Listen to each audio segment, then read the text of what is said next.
Welcome back to the Exam 3 review. This is part 2 and we'll be adding and subtracting rational expressions. So remember, pause the video at the beginning of each problem, work the problem, and then compare your work with the video.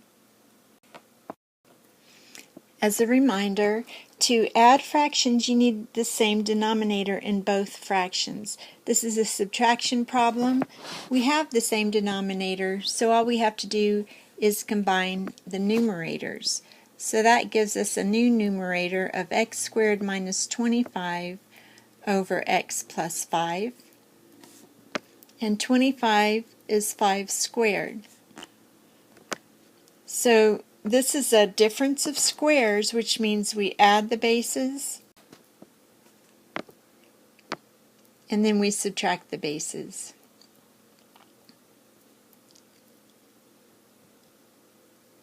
And now you can see that we have x plus 5 in numerator and denominator, and so that leaves us with x minus 5. Here is a case where we're adding, but we have different denominators, so we need to first multiply each fraction by some form of 1 that will give us the same denominator. We need to determine what the least common denominator is. That's going to be the denominator that is the smallest denominator which both of these factor into. And in this case, that's going to be a plus 1 times a minus 3.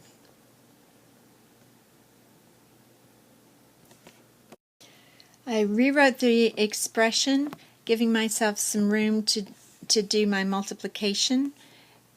So for the first fraction, I already have a plus 1 in the denominator, but I still need a minus 3. So I'm going to multiply it by a minus 3 over a minus 3. And the second fraction I'm going to multiply by a plus 1 over a plus 1. And now I can combine my numerators. Let's go ahead and distribute as we go. So 3a distributed to each one produces 3a squared minus 9a. And then we have a plus, so we don't have to worry about negative signs. We have 2a squared plus 2a over that denominator. This time we're just going to write one denominator. So that's going to equal 3a squared plus 2a squared equals 5a squared. And then minus 9a plus 2a equals minus 7a over a plus 1, a minus 3. And we could factor out the a on top, and that would leave us with 5a minus 7, but that won't cancel anything out, so we can leave it in this form right here. You could have also written it this way.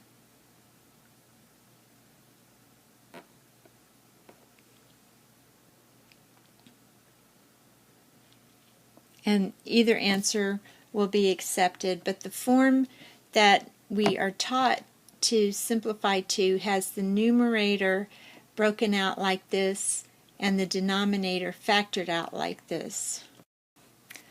Okay, in this problem, in order to find the least common denominator, we first need to factor the two different denominators. So let's look at x squared plus 4x plus 4. We need a number that multiplies to give us 4 and adds to give us 4. And those numbers are going to be 2 times 2. So we rewrite with x plus 2 squared. So you could also say that this is a perfect square trinomial where you have x squared as one perfect square and 4 as another perfect square, and it's worth going through that. 4 is 2 squared.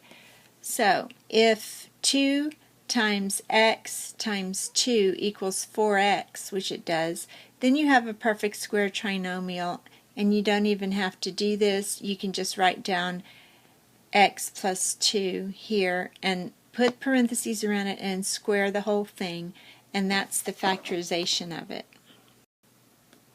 In the second case, we have x squared plus 5x plus 6, and it is not a perfect square trinomial, so this time you actually do have to do this.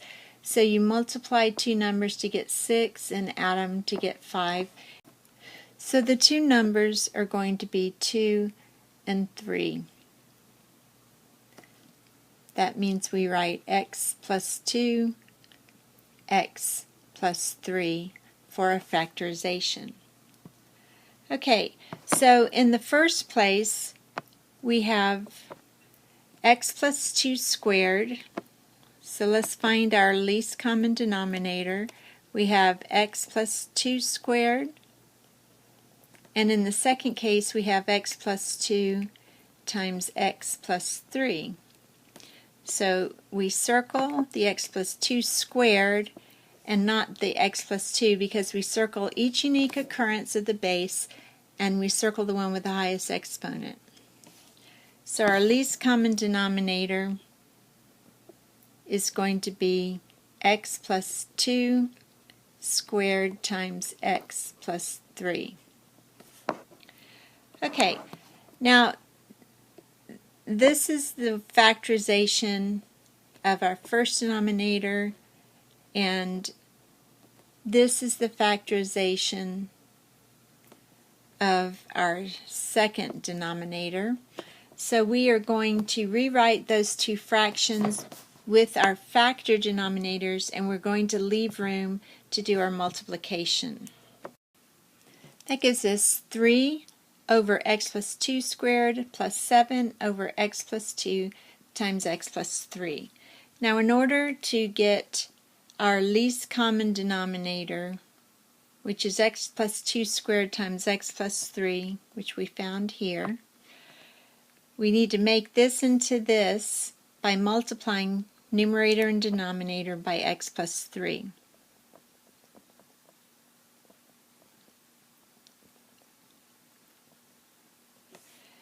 Okay, similarly, we need to multiply this by another x plus 2 to get x plus 2 squared. So we multiply by x plus 2.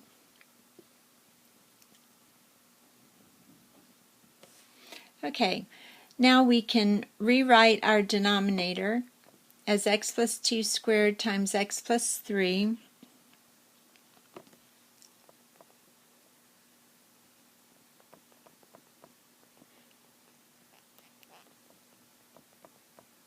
And then we can simplify our numerators. In the first case we get 3x plus 9, and in the second case we get 7x plus 14. Then we combine our like terms. 3x plus 7x is 10x, and then 9 and 14 are 23.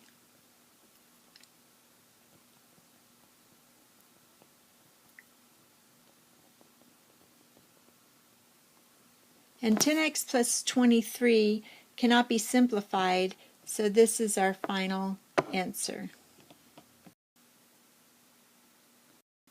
This problem is a little more challenging.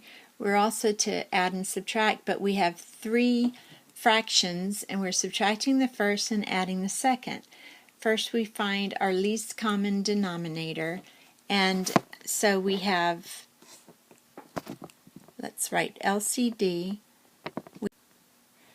We have x minus 1, x plus 1, and x squared minus 1, which is a difference of squares, so it's going to be x plus 1, x minus 1, because the square root of 1 is 1 squared, so we have a difference of squares, and so you add them, add the bases, and subtract the bases. So we circled each unique current occurrence of each one, and you want to put them in parentheses because you don't circle the x and the negative one and so on. You want to circle each factor. So we circle the x minus 1 and the x plus 1, and we don't need these because we've already circled them. So our least common denominator is x minus 1, x plus 1, and you can do those in either order. I've rewritten the expression, leaving plenty of room so that we can do our multiplications. So it's a good idea to put parentheses around your binomials.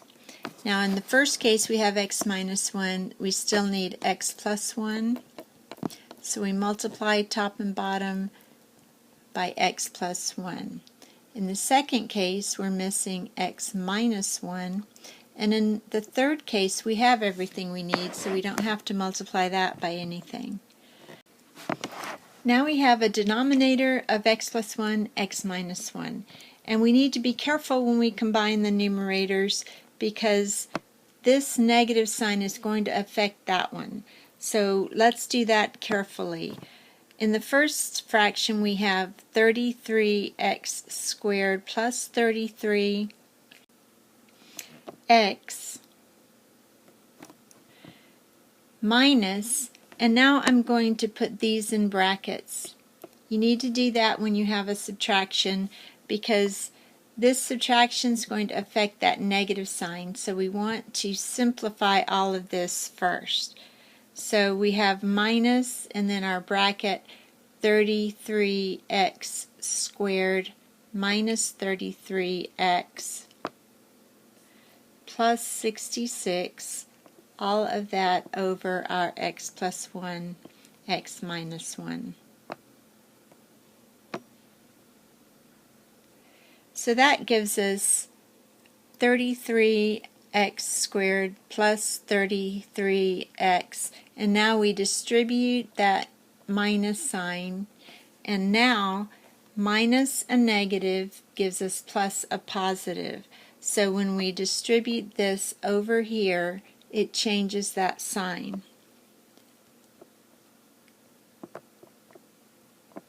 And notice this plus 66 is not in the brackets, so it is not affected by that minus sign.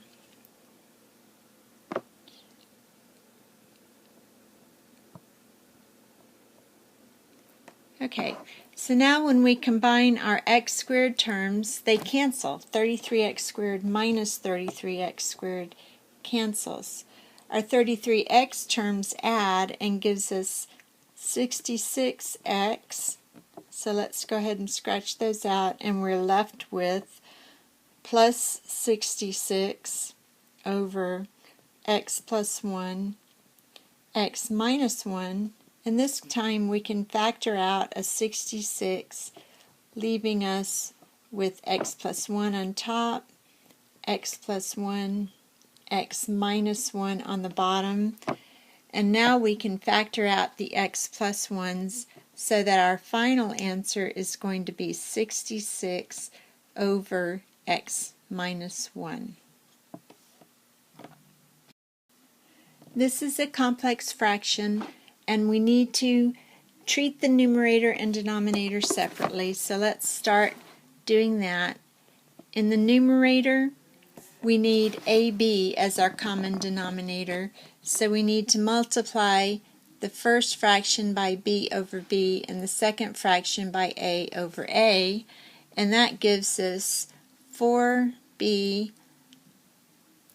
plus 4a over ab. And in the denominator, we do the same thing. And we get 4b minus 4a over ab.